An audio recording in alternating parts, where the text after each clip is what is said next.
দেশে করোনায় ২৪ ঘন্টায় ৯ জনের মৃত্যু, সবাই ৪০ ঊর্ধ্ব। মোট মৃত্যু ১১০, শনাক্ত আরও ৪৩৪ জন।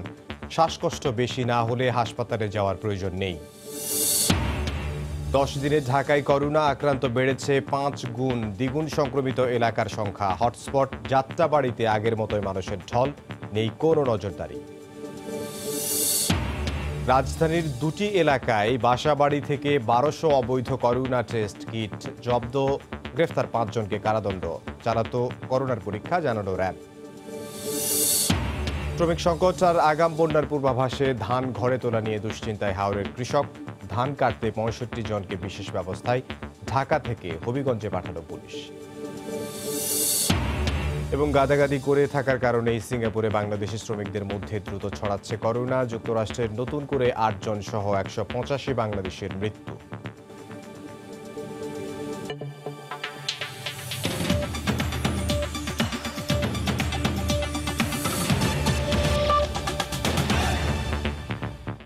দেখছিলেন শিরোনাম। প্রবাসের সময়ের সঙ্গে আছে আমি ইমদাদুল হক। দেশে মোট করোনা আক্রান্তের ৭%ই চিকিৎসক। পিপিই, মাস্ক ব্যবহারের পাশাপাশি সব স্বাস্থ্য নির্দেশিকা মেনেও আক্রান্ত হওয়ার দাবি অনেকের। তাই প্রশ্ন উঠেছে তাদের সরবরাহ করা সুরক্ষা সামগ্রীর মান নিয়ে। এই অবস্থায় বিশেষজ্ঞরা বলছেন, এমন অবস্থা করোনা মোকাবিলার প্রস্তুতিতে ঘাটতির বড় উদাহরণ। রাশেদ লিমন জানাচ্ছেন বিস্তারিত। করোনাকালে ৪৪ দিনে বাংলাদেশ। বেসরকারি হিসাবে অদৃশ্য এই ভাইরাসে আক্রান্ত কোভিড যোদ্ধাদের সংখ্যা ২০০ ছুঁই। করোনা বিপর্যয়ের দুর্দিনে সেবা দিয়েছেন, কাজ করেছেন সামনের সারিতে, মেনেছেন সকল স্বাস্থ্যবিধি। ছিল পিপিই, মাস্ক সহ অন্যান্য সুরক্ষা সামগ্রী। তবু নিয়তি দাঁড় করিয়েছে এই নির্মম বাস্তবতার জমিনে। ছোঁয়াচে এই রোগের রেজাল্ট এসেছে পজিটিভ।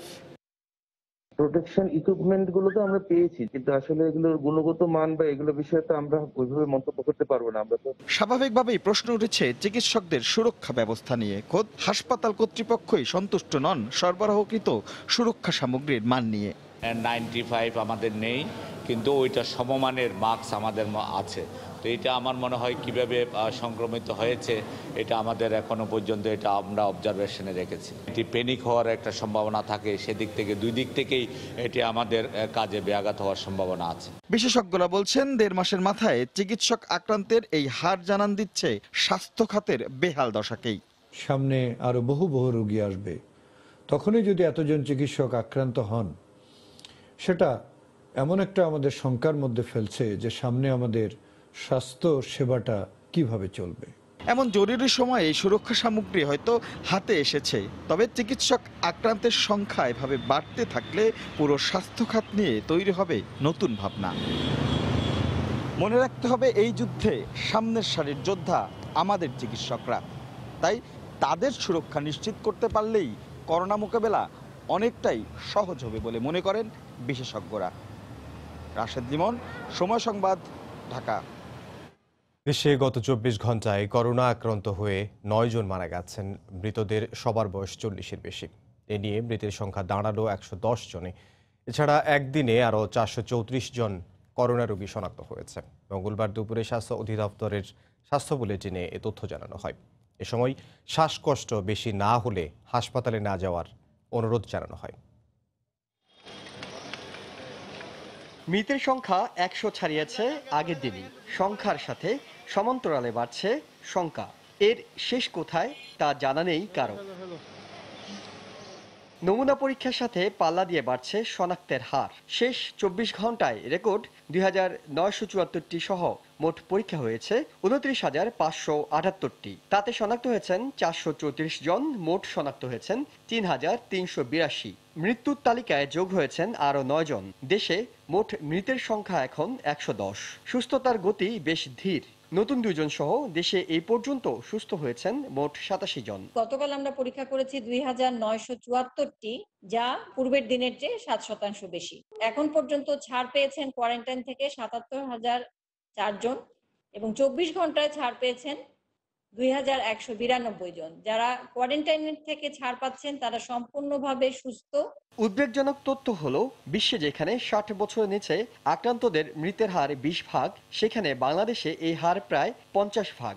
শুধু মৃত নয়, আক্রান্তদের মধ্যেও তরুণদের সংখ্যা বেশি। নতুন মারা যাওয়া 9 জনের মধ্যে 6 জনের বয়সী 60-এর নিচে। ঘরে চিকিৎসা নেওয়ার উপর জোর দেয়া হলেও শ্বাসকষ্ট বেশি হলে হাসপাতালে যাওয়ার পরামর্শ স্বাস্থ্য অধিদপ্তরের। সামান্য জ্বর, কাশি, সর্দি, গলা ব্যথা, শ্বাসকষ্ট হলে কিছু ক্ষেত্রে বাড়িতেই চিকিৎসা নিতে পারেন অথবা আমাদের হটলাইন নম্বরগুলোতে ফোন করতে পারেন। তবে শ্বাসকষ্ট বেশি হলে অবশ্যই হাসপাতালে যোগাযোগ করতে হবে এবং এই ক্ষেত্রে আমাদের হটলাইনগুলো আপনাকে সাহায্য করবে। রাজধানী এবং এর আশপাশকে ঘিরে চলছে করোনার দাপট। ঢাকা, নারায়ণগঞ্জ, গাজীপুর, নরসিংদী, কিশোরগঞ্জে আক্রান্তের হার বাড়লেও এখন পর্যন্ত সর্বোচ্চ আক্রান্ত ও মৃত ঢাকাতেই। এহসান জুয়েল, সময় সংবাদ, ঢাকা। মাত্র 10 দিনের ব্যবধানে রাজধানীতে করোনা সংক্রমিত এলাকা প্রায় দ্বিগুণ হয়েছে। আক্রান্তর সংখ্যা বেড়েছে 5 গুণ। বেশি সংক্রমিত এলাকা ঘুরে দেখা গেছে সরকারি নির্দেশনার বিষয়ে এখনও উদাসীন সাধারণ মানুষ। এক এলাকা থেকে অন্য এলাকায় অবাধে যাতায়াতেই সংক্রমণ বাড়ছে বলে মত বিশেষজ্ঞদের। মোহাম্মদপুর বাস স্ট্যান্ড এলাকায় মঙ্গলবারের সকালটা অন্য যে কোনো সকালের মতোই স্নিগ্ধ। যদিও গেল 10 দিনে 28 জন বেড়ে এ এলাকায় করোনা আক্রান্তের সংখ্যা দাঁড়িয়েছে 38-এ। ভুলে গেছি জিনিসটা, মাস্ক খুলছি, পরে আর নিতে মনে ছিল না। নানা রকম অজুহাতে তারা বাসা থেকে বের হচ্ছে। আমরা চেষ্টা করছি মোহাম্মদপুরের বাইরের লোকজন যাতে মোহাম্মদপুরের ভেতরে ঢুকতে না পারে। গত 11 থেকে 20 এপ্রিল পর্যন্ত রাজধানীর যে 63টি এলাকা সংক্রমিত হয়েছে তার একটি হচ্ছে সূত্রাপুর। 10 দিনে এখানে কোভিড-19 সংক্রমিত রোগী পাওয়া গেছে 12 জন। কিন্তু এই এলাকা ঘুরলে সাধারণ মানুষের মধ্যে যে সচেতনতা আছে তা বোঝার কোনো উপায় নেই। সূত্রাপুরবাসীও করোনার ভয়াবহতা আর ঝুঁকির কথা জানেন, কিন্তু অনেকেরই কথা আর কাজের মিল পাওয়া গেল না। এই বাজার হাটটা নিয়ন্ত্রণ করা যেত, তাইলে আপনার দেশের পরিস্থিতি আরো ভালো হইতো। মাছের দোকানগুলো বাইরে নিয়ে এসেছি যেন মানুষজন ভিতরে যে ভিড় না করে এবং পরস্পর থেকে ডিস্টেন্স রেখে তারা যেন বাজারগুলো করতে পারে। সপ্তাহখানেকের মধ্যে 4 থেকে সংক্রমিতের সংখ্যা 31-এ দাঁড়ালেও বংশালবাসীর বিকার নেই। এমনি রোগী, তারপর আবার বেরোয়েছেন এইভাবে। আমি আসছিলাম যে রকেটের টাকা চালানো দেশের বাড়ি। আইইডিসিআর এর এলাকাভিত্তিক পরিসংখ্যানের বিশ্লেষণে দেখা যায় 11 এপ্রিল ঢাকা মহানগরীর সংক্রমিত এলাকার সংখ্যা ছিল 70টি। 10 দিনের মাথায় তা দাঁড়িয়েছে 133টিতে। মানুষের অবাধ যাতায়াতেই সংক্রমণ বাড়ছে বলে মনে করেন বিশেষজ্ঞ। আমরা আসলে সামাজিক সংক্রমণের একটি বিপজ্জনক পর্যায়ে আছি। এর মূল কারণ হচ্ছে যে আমরা আসলে নিশ্চিত করতে পারিনি মানুষের ঘরে থাকা। এই অবস্থায় আসলে সামাজিক সংক্রমণ যে কোন দিকে যাচ্ছে এটি আমরা কল্পনাও করতে পারছি না। ওমর ফারুক, সময় সংবাদ, ঢাকা। ঢাকার মধ্যে যাত্রাবাড়ীতে তৃতীয় সর্বোচ্চ 33 জনের করোনা শনাক্ত হওয়ার পরও সেখানে মানুষ ও যানবাহনের ঢল চোখে পড়েছে। সকালে যাত্রাবাড়ি মোড়ে গিয়ে যানজটও দেখতে পাওয়া যায়। এ সময় পুলিশের তেমন একটা তৎপরতা চোখে পড়েনি। প্রাণপণে ছুটতে চাওয়া রোগীবাহী অ্যাম্বুলেন্স ঠায় দাঁড়িয়ে আছে যানবাহনের চাপে। যাত্রাবাড়ি মোড়ের এই চিত্র দেখলে মনে হয় না করোনার ভয়ে জড়সড় মহানগরী। পণ্যবাহী তো বটেই, যাত্রীবাহী যানবাহন চলছে অবাধে।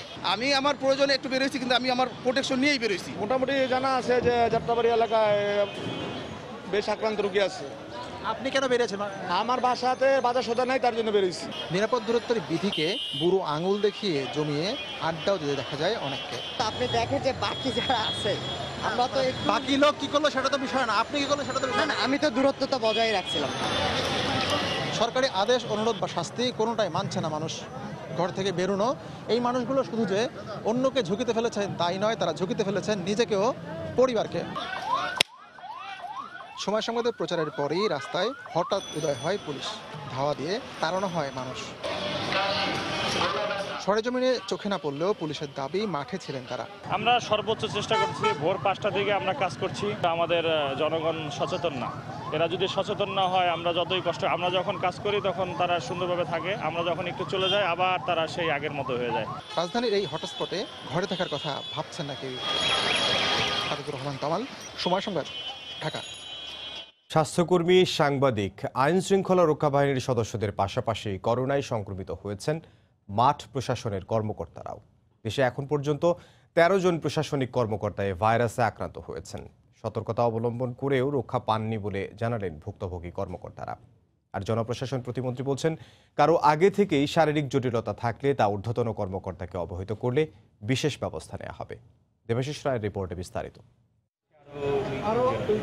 করোনা ঠেকাতে প্রান্তিক মানুষের সেবা নিশ্চিত করার জন্য মাঠ প্রশাসনে কাজ করছেন প্রজাতন্ত্রের কর্মকর্তারা। ত্রাণ বিতরণ, সংক্রমণের প্রাদুর্ভাবে ঝুঁকিতে থাকা বিশেষ এলাকায় কোয়ারেন্টিন বাস্তবায়ন সহ সামাজিক দূরত্ব নিশ্চিতে সম্মুখ ভাগের যোদ্ধা প্রশাসনিক কর্মকর্তারাও ভাইরাসে আক্রান্ত। নারায়ণগঞ্জ, নরসিংদী, গাজীপুর, কিশোরগঞ্জ সহ বেশ কিছু জায়গায় মাঠ প্রশাসনে কাজ করা ১৩ কর্মকর্তা এখন পর্যন্ত সংক্রমিত হয়েছেন, যারা কোয়ারেন্টিন এবং আইসোলেশনে আছেন। করোনা সন্দেহে মৃত ব্যক্তির দাফন কার্যে নিয়োজিত ছিলাম আমি। করোনা মোকাবেলায় সরকারি দায়িত্ব পালন করতে গিয়ে অনেক জনগণের সংস্পর্শে আসতে হয়েছে এবং এখান থেকে আমি করোনা আক্রান্ত বলে আমার ধারণা। যেখানে COVID-19 পজিটিভের আসলে কেস পাই, ওইখানে আপনারা জানেন যে একজন নির্বাহী ম্যাজিস্ট্রেট প্লাস স্বাস্থ্যকর্মী যিনি থাকবেন, তাদের ইসের পরে আমাদের পুরো এলাকাটা লকডাউন করতে হয়। 8 দিন যাবত আইসোলেশন আছি, কারণ যেহেতু আমার কিছু সিমটম জ্বর এসেছিল। জনপ্রশাসন প্রতিমন্ত্রী বলছেন, মাঠে কাজ করা কর্মকর্তাদের জন্য বিশেষ ব্যবস্থার কথা ভাবছে মন্ত্রণালয়। যদি তাদের প্রি হিস্ট্রি থাকে এরকম কোনো কিছু, অবশ্যই আপনার ঊর্ধ্বতন কর্তৃপক্ষকে এই বিষয়টি জানাবেন। সেক্ষেত্রে অবশ্যই আমরা সেটি একটি মেসেজ দেব, যাতে করে যারা একটু ঝুঁকিপূর্ণ স্বাস্থ্যের মধ্যে আগে থেকে আছেন, তারা যাতে করে একটা সেফ জায়গায় থেকে কাজ করতে পারেন। মনোবল ধরে রেখে এই দুর্যোগ সামাল দেওয়ার পরামর্শ দিয়ে প্রতিমন্ত্রী কর্মকর্তাদেরকে মাস্ক, গ্লাভসের মতো সুরক্ষা সরঞ্জাম ব্যবহারের আহ্বান জানান। দেবাশিস রায়, সময় সংবাদ, ঢাকা। রাজধানীর দুটি স্থান থেকে অবৈধভাবে মজুদ রাখা প্রায় 1200 কোভিড-19 শনাক্তকরণ কিট সহ অনুমোদনহীন হ্যান্ড স্যানিটাইজার, হ্যান্ড গ্লোভস, নকল মাস্ক উদ্ধার করেছে র্যাব। এ সময় 5 জনকে গ্রেফতারের পর বিভিন্ন মেয়াদে কারাদণ্ড ও আর্থিক জরিমানা করা হয়। মঙ্গলবার দুপুরে রাজধানীর শহীদবাগের একটি বাড়ির নিচতলায় অভিযান চালিয়ে করোনা ভাইরাস পরীক্ষার 300 কিট জব্দ করা হয়। নির্বাহী ম্যাজিস্ট্রেট পলাশচন্দ্র বসুর নেতৃত্বে এই অভিযান চালানোর সময় এর সঙ্গে জড়িত চক্রের 3 জনকে গ্রেপ্তার করা হয়। তাদের প্রত্যেককে প্রায় 2 বছর করে কারাদণ্ড ও 2 লাখ টাকা জরিমানা করা হয়। পরে রাজধানীর নিকুঞ্জ এলাকার একটি বাড়িতে অভিযান চালিয়ে আরও 900 করোনা শনাক্তকরণ কিট, অনুমোদনহীন হ্যান্ড স্যানিটাইজার, হ্যান্ড গ্লাভস, নকল মাস্ক উদ্ধার করা হয়। সেখানে 2 জনকে গ্রেপ্তার করে কারাদণ্ড ও আর্থিক জরিমানা করা হয়। টেস্ট কিটগুলো এগুলো খুব সেনসিটিভ, অর্থাৎ এটা ওষুধ প্রশাসন অধিদপ্তরের অনুমতি ব্যতীত এটা কিন্তু কোনোভাবে আমদানি করার, ক্রয় বিক্রয় করার কোনো সুযোগ নাই। প্রত্যেকেরই 1 বছর 9 মাসের বিনাশ্রম কারাদণ্ড প্রদান করা হয়েছে এবং 3 লক্ষ টাকা আর্থিক জরিমানা অনাদায়ে আরও 3 মাসের বিনাশ্রম কারাদণ্ড প্রদান করা হয়েছে। জব্দকৃত অবৈধ ও অনুমোদনহীন সামগ্রী স্বাস্থ্যের জন্য মারাত্মক ঝুঁকিপূর্ণ বলে জানান ওষুধ প্রশাসন অধিদপ্তরের পরিচালক। এই হ্যান্ডস্কাপ যদি স্টেরিলাইজ না হয়, তাহলে এই হ্যান্ডস্কাপগুলো আমাদের সংক্রমণ হওয়ার চান্স থাকে। এই করোনা কিটের জন্য আমাদের বিশেষ একটা ল্যাব দরকার হয়। এই যে ল্যাবে এটা টেস্ট করা হয়, এটা যদি অনলাইনে বিক্রি করা হয়, তাহলে এটা বাসায় গেলে কি টেস্ট করবে? আমার রক্ত দিয়ে আমি টেস্ট করব? এটা কি আমি বিশেষজ্ঞ হয়ে গেছি?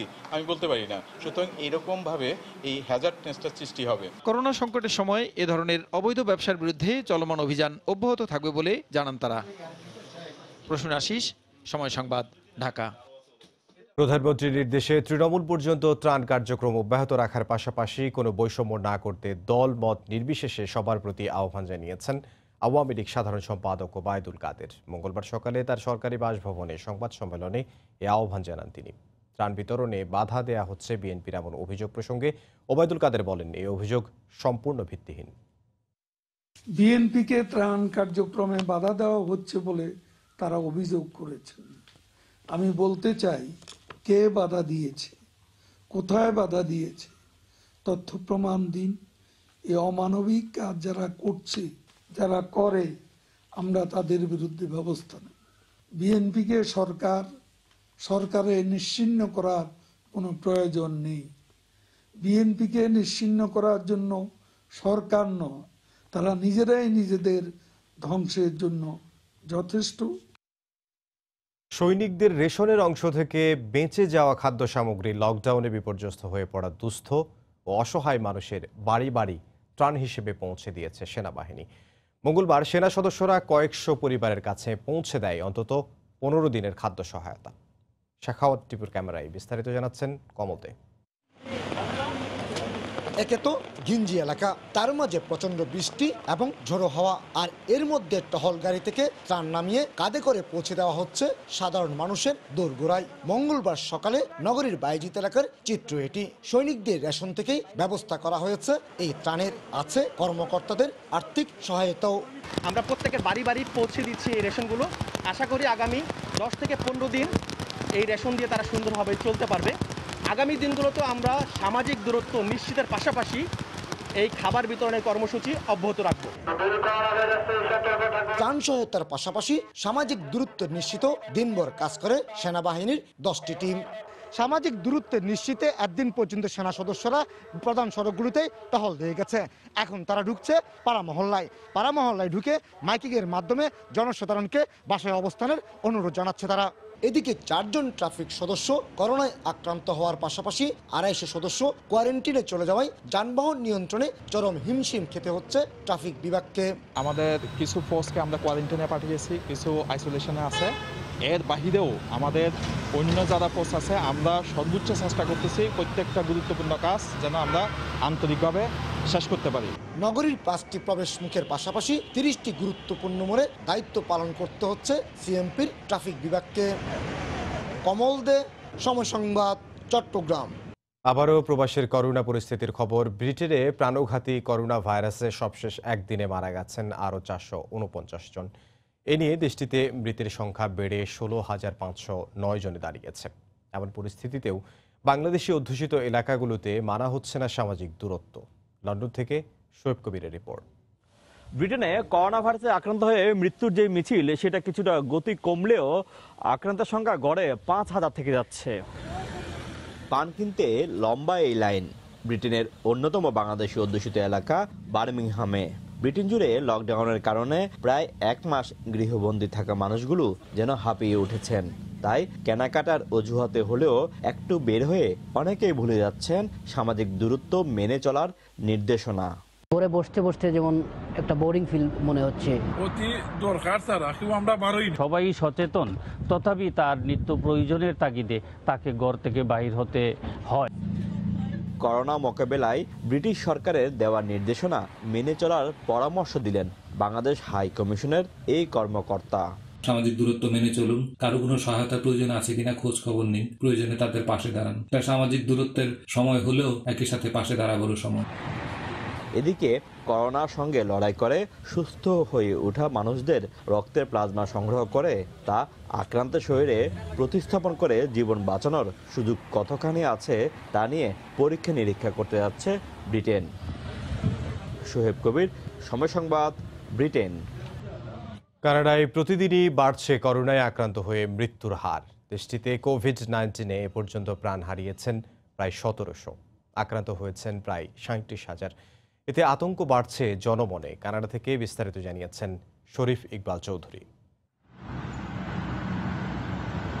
1600 জনেরও অধিক করোনায় আক্রান্ত হয়ে এই কানাডাতে মৃত্যু, তা কোনোভাবেই মেনে নিতে পারছে না কানাডার জনগণ, মেনে নিতে পারছে না কানাডার সরকার। দিনরাত 24 ঘন্টা কাজ করে যাচ্ছে এই করোনা নিরাময়ের জন্য। আজ পর্যন্ত প্রায় 6 জন প্রবাসী বাংলাদেশের মৃত্যু চিন্তাগ্রস্ত করে তুলেছে প্রবাসী বাংলাদেশিদের। বিশ্ববাসীর সাথে সকলের সাথে মিলেমিশে আমরাও সবাই অসহায় আছি একটা মরণবেদী একটা ভাইরাস নিয়ে। সেফ থাকেন, ঘরে থাকেন, আর দরকার না হলে বের হবেন না। টরন্টো, অটোয়া, মন্ট্রিয়াল, ভ্যাঙ্কুভার সহ কানাডার প্রায় প্রতিটি অঙ্গরাজ্যেই প্রবাসী বাংলাদেশিরা মানবেতর জীবনযাপন করছেন। তারা অতি সত্বর করোনা ভাইরাস থেকে মুক্ত পাওয়ার জন্য সকল প্রকার চেষ্টা চালিয়ে যাচ্ছেন। সরকারি উদ্যোগের সাথে সাথে ব্যক্তিগত উদ্যোগেও এই করোনা ভাইরাস থেকে বাঁচার জন্য প্রত্যেকেই সকল প্রকার প্রস্তুতি নিয়ে রেখেছেন। শরীফ ইকবাল চৌধুরী, সময় সংবাদ, কানাডা। ইতালির করোনা পরিস্থিতির উন্নতি হচ্ছে প্রতিদিনই। দেশটিতে সোমবার করোনায় মারা গেছেন 454 জন। এ নিয়ে মৃতের সংখ্যা 24,000 ছাড়ালো। দেশটিতে বসবাসকারী প্রবাসীরা হতাশ আগামী দিনের কথা চিন্তা করে। ইতালি থেকে বিস্তারিত জানিয়েছেন মাকসুদ রহমান। ইতালির করোনা পরিস্থিতির উন্নতি হচ্ছে প্রতিদিন। মানুষের মধ্যে কিছুটা আশার সঞ্চার হচ্ছে আগামী দিনগুলির জন্য। বর্তমানে 6 লক্ষাধিক অবৈধ অভিবাসী বাস করেছে ইতালিতে। এদের মধ্যে বেশ কয়েক হাজার বাংলাদেশি। ইতালিয়ান সরকার গত 18 এপ্রিল ঘোষণা করেন দেশটিতে অবৈধভাবে বসবাসকারী 6 লক্ষ অভিবাসীকে বৈধ করার প্রক্রিয়া শুরু করবেন অতি শীঘ্রই। ইতালিয়ান সরকার অবৈধদের বৈধ করে নেব, তাই এই জন্য ইতালিয়ান সরকারদেরকে ধন্যবাদ জানাচ্ছি। আমাদের একটা কাগজ দিবে, লিগ্যাল করবে, এই জন্য আমরা ইতালি সরকারকে স্বাগতম জানাই। ইতালিয়ান সরকার যে নতুন করে পারমিসিডি সৌজন্য দেওয়ার উদ্যোগ নিয়েছে, আমি বাংলাদেশ কমিউনিটির পক্ষ থেকে সরকারকে ওয়েলকাম ও স্বাগতম জানাই। সামনে রমজান মাস, সকল প্রবাসী মুসলিম জনগণের মাঝে শুরু হয়ে গেছে এর প্রস্তুতি। ব্যবসায়ীরা জানিয়েছেন তাদের নিকট পর্যাপ্ত মাল মজুদ আছে। যথার্থভাবে চেষ্টা করছি সর্বাত্মকভাবে সর্বনিম্ন পর্যায়ে রাখার জন্য। আশা করি রমজানে কোনো প্রকার কোনো সমস্যা হবে না। বৈশ্বিক এই বিপর্যয়ের মাঝে ইতালিতে কিছু কিছু ঘটনা প্রবাসীদের মধ্যে একটা স্বস্তির নিঃশ্বাস ফেলছে। ইতালির ভেনিস হতে মাকসুদ রহমান, সময় সংবাদ। ফ্রান্সে করোনা ভাইরাসে একদিনে প্রাণ গেল আরও 547 জনের। এ নিয়ে দেশটিতে মৃতের সংখ্যা বেড়ে 20,265 জনে দাঁড়ালো। আক্রান্ত হয়েছেন 1,55,000-এর বেশি মানুষ। এতে আতঙ্ক আর উদ্বেগ বাড়ছে দেশটিতে বসবাসরত প্রবাসী বাংলাদেশিদের মধ্যে। ফ্রান্স থেকে আরও জানিয়েছেন লুৎফর রহমান বাবু। আগামী 11ই মের পর পর্যায়ক্রমে ফ্রান্সের বিভিন্ন শিক্ষা প্রতিষ্ঠান ও অন্যান্য প্রতিষ্ঠান খুলে দেওয়ার পর করোনা ভাইরাস যাতে ছড়াতে না পারে সেই লক্ষ্যে সরকার নানাভাবে কাজ করছে আর বিভিন্ন পদক্ষেপ নিচ্ছে, এমন কথাই জানিয়েছেন দেশটির প্রধানমন্ত্রী এডওয়ার্ড ফিলিপ। আগের তুলনায় করোনা ভাইরাস পরীক্ষার আওতায় আর অধিক সংখ্যক মানুষকে নিয়ে আসা হবে, এমনটাও জানান প্রধানমন্ত্রী। এদিকে প্যারিসের মেয়র আনে হিদালকো জানিয়েছেন প্যারিসে রাস্তা পরিষ্কার করার জন্য যে নলকূপের পানি ব্যবহার করা হয় তার কয়েকটিতে করোনা ভাইরাসের অস্তিত্ব পাওয়ার পর সেগুলো সাথে সাথে বন্ধ করে দেওয়া হয়েছে। বর্তমান পরিস্থিতিতে দেশটিতে বসবাসকারী প্রবাসী বাংলাদেশিরা রয়েছেন নানা সংকট আর সমস্যার মধ্যে। এই করোনা ভাইরাস নিয়ে আমরা খুব আতঙ্কের মধ্যে আছি। আজকে 2 মাস ধরে আমরা লকডাউন আছি। আমরা এখন ঘরে আছি, ঘরে থাকতে থাকতে বোরিং হয়ে গিয়েছি, বাসায় অনলাইনে পড়াশোনা করছি। লকডাউনের মেয়াদ 11 মে পর্যন্ত বাড়ানো হয়েছে। আমাদের স্কুল কলেজ সব বন্ধ, আমরা ইন্টার্নশিপের মাধ্যমে ক্লাস করছি। ইতিমধ্যে অনেক বাঙালি আক্রান্ত হয়েছে, এ নিয়ে আমরা আতঙ্কিত। করোনা ভাইরাসের ভয়াল থাবা থেকে বিশ্ব কবে মুক্তি পাবে তা নিয়ে রয়েছে আমরা অনিশ্চয়তার মধ্যে। করোনা ভাইরাসের এই মহামারী শেষ হয়ে কবে আবার স্বাভাবিক জীবন ফিরে আসবে সেই অপেক্ষায় সবাই। মোহাম্মদ লুৎফর বাবু, সময় সংবাদ, প্যারিস, ফ্রান্স। কাতারে প্রাণঘাতী করোনা ভাইরাসের কারণে চাকরি হারিয়ে কর্মহীন অনেক প্রবাসী বাংলাদেশি। আতঙ্ক আর অনিশ্চয়তায় দিন পার করছেন তারা। তবে কাজ হারানো শ্রমিকদের পাশে দাঁড়িয়েছে কাতারের বেশ কয়েকটি বাংলাদেশি সামাজিক সংগঠন। কাতার থেকে আনোয়ার হোসেন মামুনের তথ্য ছবি নিয়ে রিপোর্ট। ত্রাণ নিতে আসা এইসব মানুষ কদিন আগেও ছিলেন সচ্ছল, উপার্জন করতেন অর্থ। তাদের পাঠানো টাকা পরিবার ও দেশের অর্থনীতি চাকাকে করেছে গতিশীল। কিন্তু করোনা পরিস্থিতিতে কাজ না থাকায় প্রবাসীদের বেশিরভাগই এখন কর্মহীন। এমন বিপদে সাহায্য পেয়ে খুশি তারা। আলহামদুলিল্লাহ, আমরা অনেক খুশি, অনেক উপকৃত হয়েছি। এভাবে যে বিত্তশালী যে ব্যক্তিরা আছেন সবাই যদি এই ধরনের এই মহতি কাজে এগিয়ে আসেন, অনেকগুলো মানুষ উপকৃত হবে। কাতারের বাংলাদেশি সব সংগঠনকে কর্মহীন প্রবাসীদের পাশে দাঁড়ানোর আহ্বান সামাজিক সংগঠনের নেতাদের। আমি বাংলাদেশ কমিউনিটির অনেক সামাজিক সংগঠন, রাজনৈতিক সংগঠন সবার কাছে অন্তত অনুরোধ করবো, আপনারা সবাই এগিয়ে আসুন, সবাই সবার মতে সবার দিকে একটু খেয়াল করুন, তাহলে অন্তত আমাদের যারা অসুবিধাকৃত যেসব বাইরে আছে তাদের অন্তত একটা সুবিধা হবে। প্রবাসী বাঙালি যারা প্রবাসে আছেন, খাদ্যদ্রব্য কষ্ট করছেন, গৃহবন্দী হিসেবে আছেন, আমরা তাদের পাশে আছি। করোনা ভাইরাসে কাতারে প্রাণহানি তুলনামূলক কম, তবে করোনার কারণে সৃষ্ট অচল অবস্থার কারণে কিছুটা গতি হারিয়েছে দেশটির অর্থনীতি। সময় সংবাদ, কাতার। একদিকে শ্রমিক সংকট, অন্যদিকে আগাম বন্যার পূর্বাভাস। এ অবস্থায় সুনামগঞ্জের হাওড়াঞ্চলে পুরো জমির ধান কাটা নিয়ে দুশ্চিন্তায় পড়েছেন কৃষক। প্রতি বছর এই মৌসুমে বিভিন্ন জেলার শ্রমিক ধান কাটতে আসলেও এবার করোনার কারণে তা ব্যাহত হচ্ছে। জেলা প্রশাসক জানান, বিশেষ উদ্যোগে বাইরের জেলা থেকে শ্রমিক নিয়ে আসার ব্যবস্থা করা হচ্ছে। হিমাদ্রি ভদ্রের পাঠানো তথ্য ছবি নিয়ে রিপোর্ট। করোনা ভাইরাসের সংক্রমণ ও অকাল বন্যার শঙ্কার মধ্যেই সুনামগঞ্জের হাওর এলাকার বোরো মৌসুমের ধান কাটা ও মাড়াই চলছে।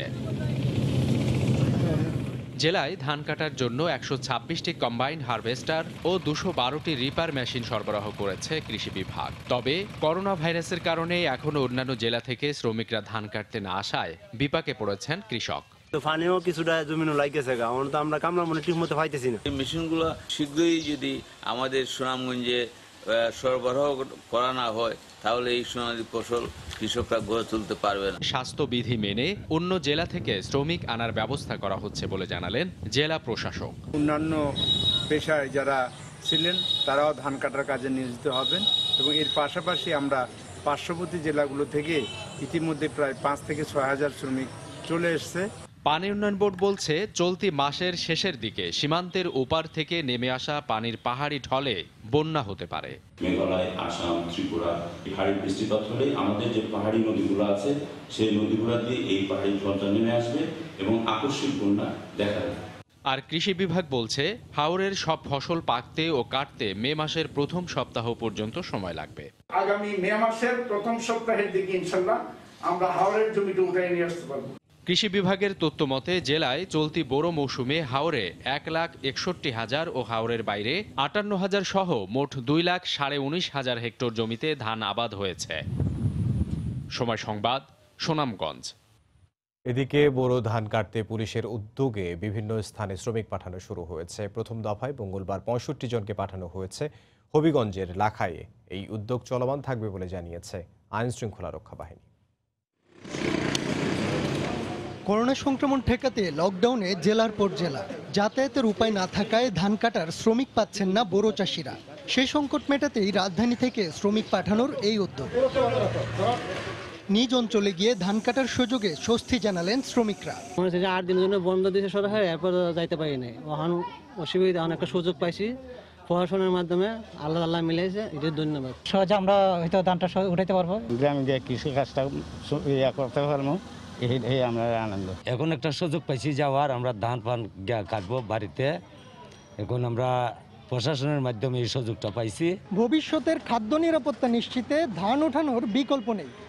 স্থানীয় জনপ্রতিনিধি ও প্রশাসনের সহায়তায় শ্রমিক পাঠানোর এই উদ্যোগ যদি দেশের সব জায়গায় শুরু করা যায় তাহলেই ক্ষুধার চোখ রাঙানো থেকে বাঁচবে জাতি। স্বাস্থ্যবিধি ও সামাজিক দূরত্ব মেনেই পাঠানো হয়েছে শ্রমিকদের। পুলিশ বলছে স্থানীয় প্রশাসনের তত্ত্বাবধানে শ্রমিকরা ধান কাটবেন। মোট 4টা গাড়িতে 65 জন শ্রমিক আমরা সিলেটের হাওড় অঞ্চলে ধান কাটার জন্য আপাতত হবিগঞ্জে পাঠাচ্ছি, লাখাই থানায়। ওখানে ওসি সাহেবকে যে রিপোর্ট করবে, উনি ওনার ডিমান্ড অনুযায়ী সেখান থেকে এই হাওরে ধান কাটার জন্য এদেরকে আমরা ডিপুট করা হবে। চলমান প্রক্রিয়ার অংশ হিসেবে বুধবারও রাজধানী থেকে শ্রমিক পাঠানোর কথা রয়েছে। মোশাহিদ রনি, সময় সংবাদ, ঢাকা। মরিচ 4 টাকা, 3 টাকা শসা আর কেজি প্রতি 2.5 টাকায় মিলছে করলা। করোনার আঘাতে গাইবান্ধার কৃষকের এখন মাথায় হাত। এমন পরিস্থিতিতে কৃষি পণ্য সরাসরি ঢাকায় পাঠানোর ব্যবস্থা করার দাবি তাদের। রিপন আকন্দকে সঙ্গে নিয়ে হেদায়েতুল ইসলাম বাবুর রিপোর্ট। সাদুল্লাপুরের তিলকপাড়ার আলামিন জরিনা কৃষক দম্পতি 35,000 টাকা খরচ করে এবার 40 শতক জমিতে টমেটো চাষ করেন তারা। মাত্র 50 টাকা মনেও ক্রেতা না পেয়ে জমিতেই নষ্ট হচ্ছে কষ্টের ফসল। আমরা কত কষ্ট করে আবার সুবাদ করছি, সে হাটে নিয়ে গেলে কেউ নেয় না, মালবানি নিয়ে গেলে আবার ঘরত নিয়ে আসেন না, তাহলে আমরা এখন কি খাওয়া বাঁচবো?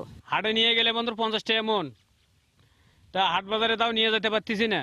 শুধু তাই নয়, খেতেই পড়ে আছে মরিচ, শসা, লাউ, করলার মতো বিভিন্ন শাকসবজি। স্থানীয় হাটে দাম নেই। 150 টাকা মনে মরিচ, 120 টাকা শসা আর 90 টাকা মনে করলা বিক্রি করে উৎপাদন খরচ তো দূরের কথা, হাটের পরিবহন ব্যয়ও উঠছে না। মরিচ নষ্ট হচ্ছে, নাও কদু কুমড়াটা নষ্ট হয়ে যাচ্ছে।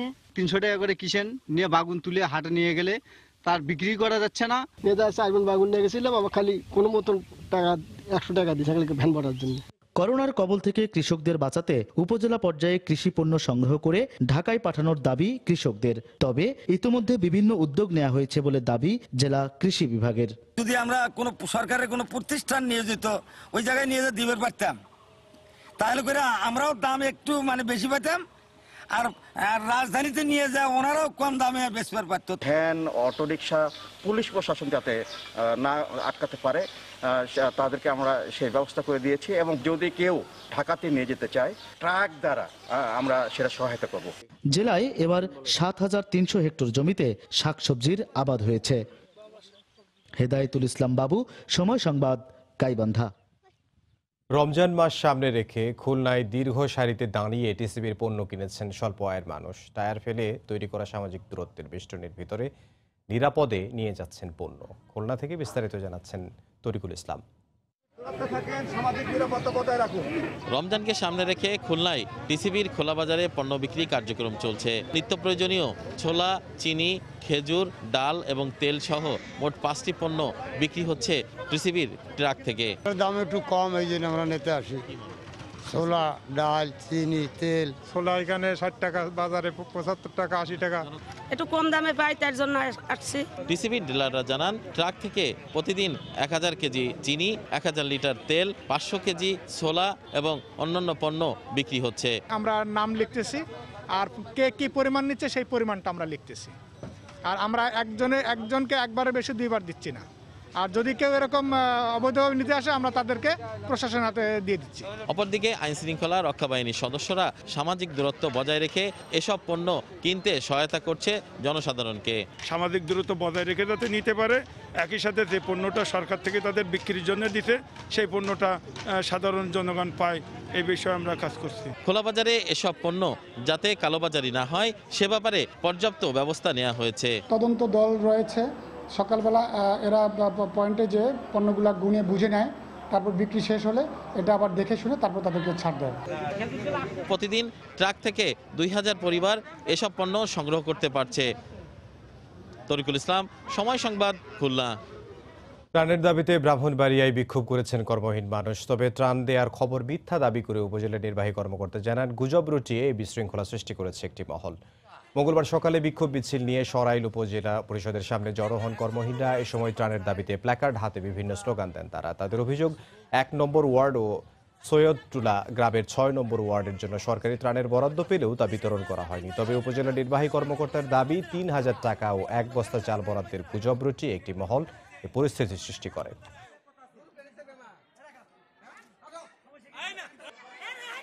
করোনা পরিস্থিতির কারণে নগরবাসী যখন নিরাপদে বাসায় থাকছেন, তখন কিছু মানুষ জীবনের ঝুঁকি নিয়ে হাসি মুখে জরুরি সেবা দিয়ে যাচ্ছেন।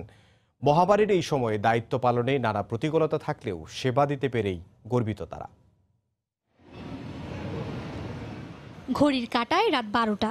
করোনা পরিস্থিতিতে নগরবাসী যখন নিজের ঘরে, ঠিক তখন দেশবাসীর স্বপ্নের মেট্রো রেল প্রকল্প এলাকায় ব্যস্ত সময় কাটাচ্ছেন 23 বছর বয়সী মিলন।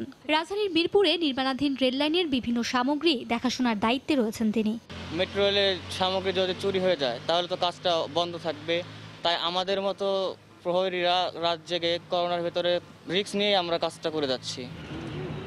শুধু মিলন নয়, করোনা পরিস্থিতিতে রাত জেগে জরুরি সেবা দিচ্ছেন অনেকে। স্বাস্থ্য ঝুঁকি সহ নানা অসুবিধায় পড়লেও নিবৃত্তে দায়িত্ব পালন করছেন তারা।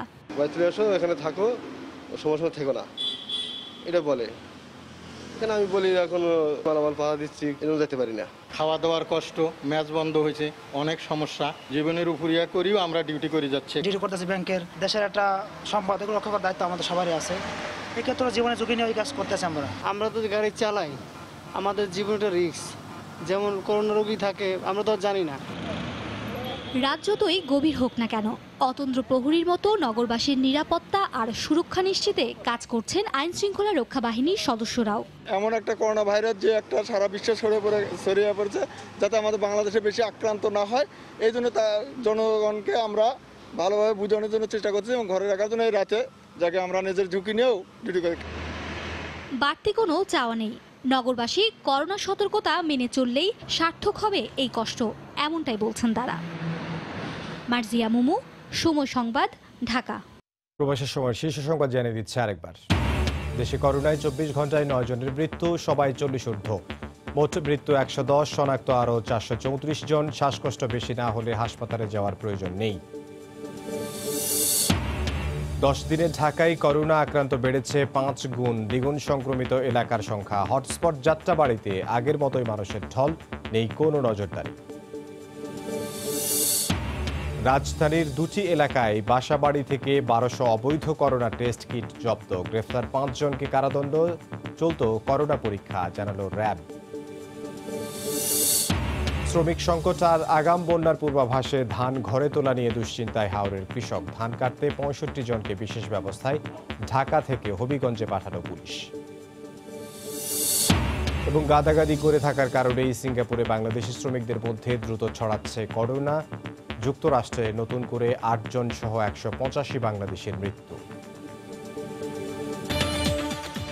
এই ছিল প্রবাসের সময়। যে কোনো খবর পেতে ভিজিট করুন সময়নিউজ.tv। আপনার মোবাইলে সময় সংবাদ দেখতেও সব খবর পেতে ডাউনলোড করুন সময় অ্যাপ। এছাড়া এই মাত্র পাওয়া খবর মোবাইলে পেতে এসএমএস করুন *BL লিখে পাঠিয়ে দিন 1624 নম্বরে। সঙ্গে থাকুন সময়।